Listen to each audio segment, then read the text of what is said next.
It's 2 in the morning, and you know that sound before you are even awake. That slow, rhythmic heaving somewhere down the dark hallway, 3 times, 4, then silence. You lie there with your heart going, counting how many nights this month it has happened. And in the morning, there it is on the rug you just cleaned. You have switched foods twice, maybe 3 times. You have spent money you did not really have on the bag with the nicest label on it. The internet is full of frightening, contradicting advice, and none of it stopped the sound. But what if I told you the answer you have been hunting for is already sitting in your kitchen pantry on a shelf you walk past every single day? Hi, everyone. I'm Dr. Sarah Lane, your neighborhood veterinarian. Chronic throwing up is one of the 3 most common reasons a cat gets carried through my exam room door, and almost every owner sitting in front of me says the same sentence. I thought cats were just supposed to do this. You are not doing anything wrong. You were handed a myth that has been repeated for 50 years, and tonight we are taking it apart together. If this is your first time here, subscribe before we start because you belong with the cat parents who refuse to guess. Let me be clear about what is at stake because I do not want to frighten you. I want to orient you.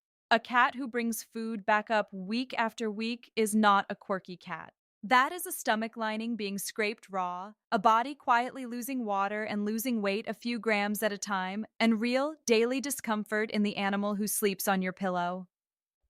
In the next few minutes, I will give you the 2-minute test that tells you what you are actually dealing with, the one thing in your medicine cabinet that could seriously harm your cat, the pantry ingredient that settles an angry feline stomach faster than anything I reach for, and at the very end, the one final step that decides whether any of it lasts. Grab a pen and a notebook because I am going to give you numbers. I want you to leave with a plan, not a feeling. Chapter 1. The 2-minute test nobody taught you. The biggest mistake I see cat owners make is treating every mess on the floor as the same event. It is not. There are 2 completely different things happening in that hallway. They have 2 completely different fixes, and telling them apart takes you about 2 minutes and costs you nothing at all. So here is your do it now test. The next time it happens, look at the clock and look at the shape. If it comes up within about 20 minutes of eating, if it lands in a soft tube shape, if the food is still whole and barely wet, and if your cat did it almost casually with a little burp and then walked away like nothing happened, that is regurgitation. Nothing has reached the stomach yet. That food is coming back out of the esophagus, the pipe. Now the other picture, and you will know it the moment you see it. Your cat crouches low, the belly pumps hard 3 or 4 times, there is that awful drawn-out yowl that gets you out of bed, and what comes up is liquid, foamy, yellow, or soupy. That is true vomiting, and it is coming from the stomach itself.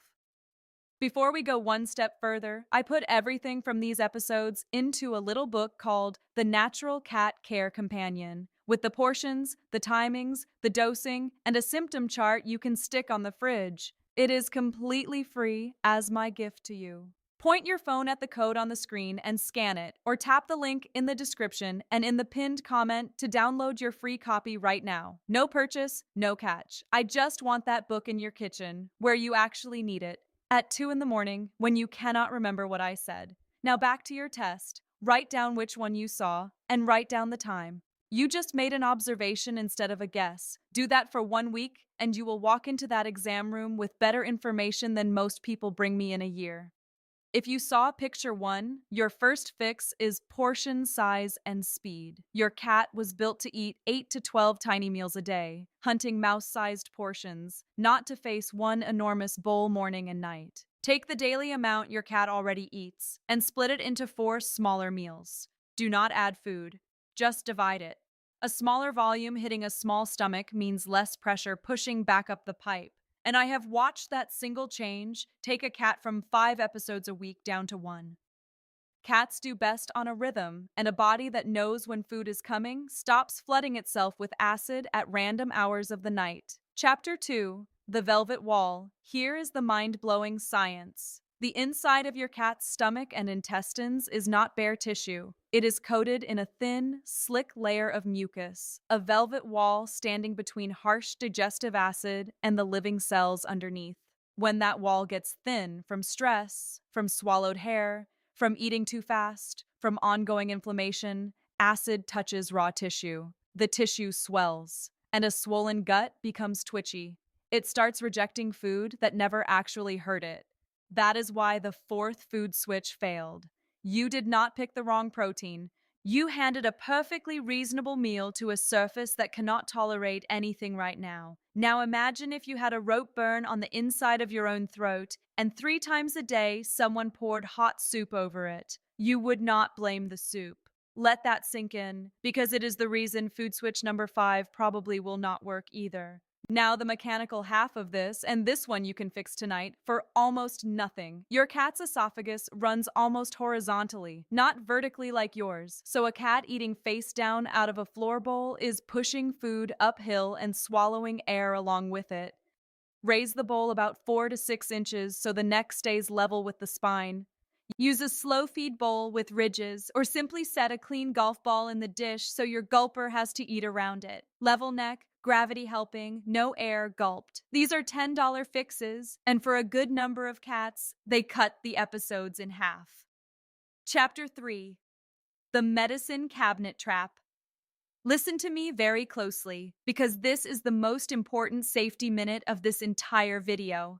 When a cat vomits at midnight, a frightened owner walks to the bathroom cabinet, and that loving instinct is where the real damage happens. Pink stomach liquid, the chalky one nearly every household owns, contains a salicylate, which is aspirin family. Cats lack the liver enzyme that safely processes it. Human pain and fever tablets, especially the one people take for headaches, can destroy your cat's red blood cells in a single dose. Human anti-diarrhea capsules can drop a cat into a stupor for days. None of these are safe in a smaller amount. There is no small amount. If it is in the cabinet for you, it is not for your cat. And here's what the internet doesn't want you to know about the other popular advice: peppermint oil, oregano oil, tea tree oil, rubbed on a belly, or run in a diffuser next to the food bowl. Cats cannot break down those compounds the way you do, and they groom every drop off the coat and swallow it. Please keep the oils out of your house entirely. Then there is the fasting myth. Someone in a comment section will tell you to starve your cat for 2 full days to rest the stomach. Do not do that. A cat who stops eating starts dumping fat into the liver within roughly 48 hours, and that is a genuine emergency stacked on top of the one you already have. Please hear this vet warning. If the vomiting is projectile, if there is fresh red blood or dark specks that look like coffee grounds, or if you ever see string or thread hanging from the mouth or the rear end, do not pull it and do not reach for a home remedy. See your vet now, today. What you should reach for instead is the gentlest thing in your kitchen. Plain boiled chicken breast, no skin, no salt, no oil, and absolutely no onion or garlic in the water. Shredded fine and served warm in teaspoon-sized amounts every couple of hours for a day or 2. Then blend it back into the regular food over 3 days. Chapter 4: The Hidden Passenger. Run your finger along your cat's tongue and you will feel sandpaper. Those are hundreds of tiny backward-facing hooks, and they are essentially a comb. Everything that comb pulls off the coat has nowhere to go but down the throat. A cat can spend a third of their waking life grooming, so every single day a rope of hair is quietly being swallowed into a stomach roughly the size of a ping pong ball. Some of it passes. The rest sits there, mats together, scratches that velvet wall we just talked about, and eventually comes back up as that damp cigar shape you find with your bare foot in the dark. Here is where I need to correct something for you, because the word hairball has become the most dangerous excuse in cat ownership. A hairball once every month or 2 in a long-coated cat is normal. Weekly is not. Twice a week is not. When a cat is producing hairballs constantly, the hair is not the whole story. The hair is the passenger.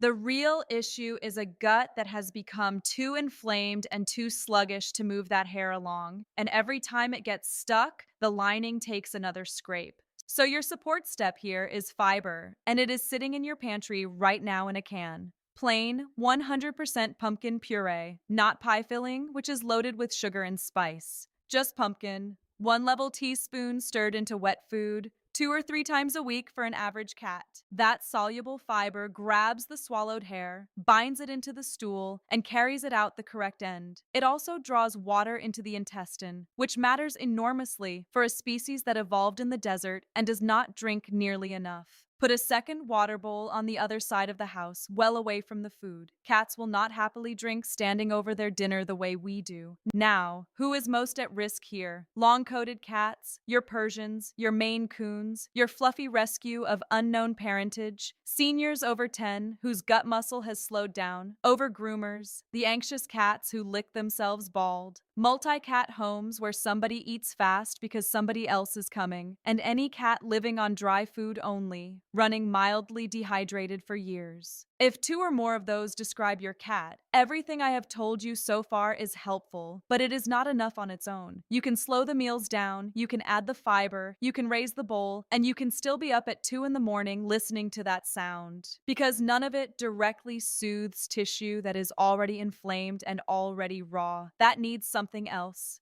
And in just a moment, I am going to tell you exactly what to add to their bowl. If you saw the thumbnail saying add this to their bowl, this is exactly what I meant. And it is the single thing I would put in every cat kitchen in the country if I could. It is a soft, pale, faintly sweet-smelling powder ground from the inner bark of a tree, and it costs you a few dollars. It is slippery elm bark powder. Here is why it works so beautifully in your cat. The moment slippery elm powder meets warm water, it turns into a slick, gel-like substance. When that gel travels down your cat's throat and coats the stomach and intestinal lining, it does physically what that velvet wall was supposed to do for your cat. It lays a soothing film over inflamed, scraped tissue so acid stops touching raw cells. It calms the twitchy, overreactive nerve endings that trigger the heaving reflex in the first place, and it gives your cat's lining an actual window of quiet in which to heal. Instead of being irritated 3 times a day, it is food, not a drug.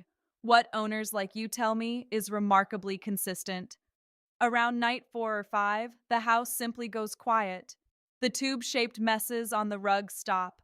The cat starts finishing meals with interest again. Now, sourcing, because this matters, and I do not want you wasting money. Read the label and demand one single ingredient: slippery elm bark powder. Nothing added, no sweeteners, no flavoring, no herbal blend. Buy the plain powder, not a capsule filled with other things, and keep the jar sealed and dry in a cupboard. Chapter 5, How You Actually Give It, and the 5 minutes a day that stop the problem at the source. Take a pinch, and I mean roughly 1/8 to 1/4 teaspoon for an average 10-pound cat, and stir it into about a tablespoon of warm water until it thickens into a thin, glossy gel. Let it sit 60 seconds. Then swirl that gel into a spoonful of wet food and offer it 10 to 15 minutes before the meal, once or twice a day. Because it coats, give it about 2 hours apart from any medication so it does not blunt absorption. Now, the behavioral half. 5 minutes of brushing a day, every day, and then wipe the coat down with a slightly damp hand. Every hair on your glove is a hair that never reached the stomach.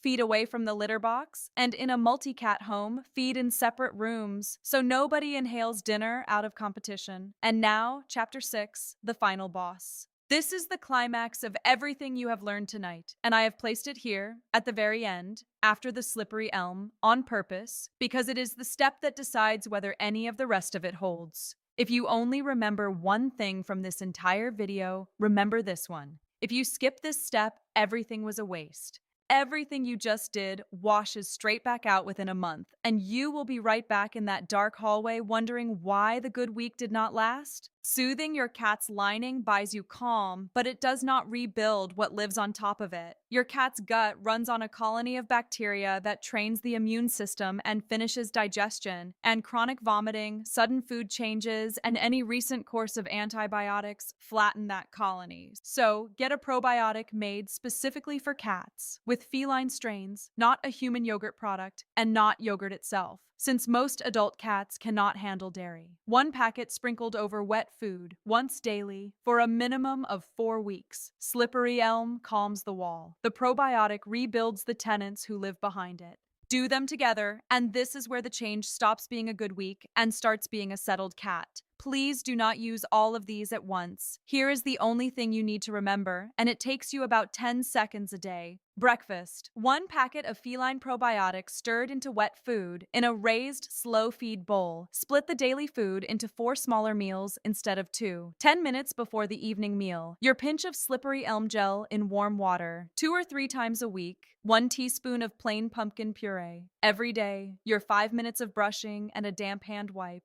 And on a flare-up day only, drop back to warm shredded plain chicken in teaspoon portions for 24 hours, then blend back to normal over 3 days. That is it. Probiotic in the morning, slippery elm in the evening, pumpkin twice a week, brush daily, chicken on a bad day. Give it 2 full weeks before you judge it. Please hear this vet warning one more time, because I would rather overwarn you than lose your cat. If your cat is vomiting repeatedly in a single day, if it is projectile, if there is blood in it, if the weight is dropping off the spine and hips, or if your cat has stopped eating altogether, stop the home remedies. That cat needs hands and imaging today, not a pantry. Home care is for the chronic low-grade cat, not for that one. Take a breath. You do not have to do all of it tomorrow. Split the meals, raise the bowl, add the pinch, and everything else can come next week. The reward for these small, steady steps is a cat who is no longer quietly suffering, and that total change is something you can count on. What you have done today is stop guessing and start understanding a body that cannot tell you where it hurts. Your cat relies on you to be their hero, and you showed up at 2 in the morning to learn this. They are so lucky to have you. The comments are my favorite part of my day, so tell me below, what is your cat's name? What breed are they? And which of these are you starting with first, the slow bowl or the slippery elm? I read every comment myself, and I answer as many as I can. If any of this made sense to you, please tap the like button. That is not for me. That is the signal that pushes this video in front of the next exhausted cat parent scrubbing a rug at 2 in the morning who has no idea any of this exists. Subscribe so you never miss one, and your free companion book is waiting in the description and the pinned comment. Go and give your cat a soft scratch behind the ears from me tonight. From Dr. Sarah Lane, take good care of each other. I'll see you in the next video.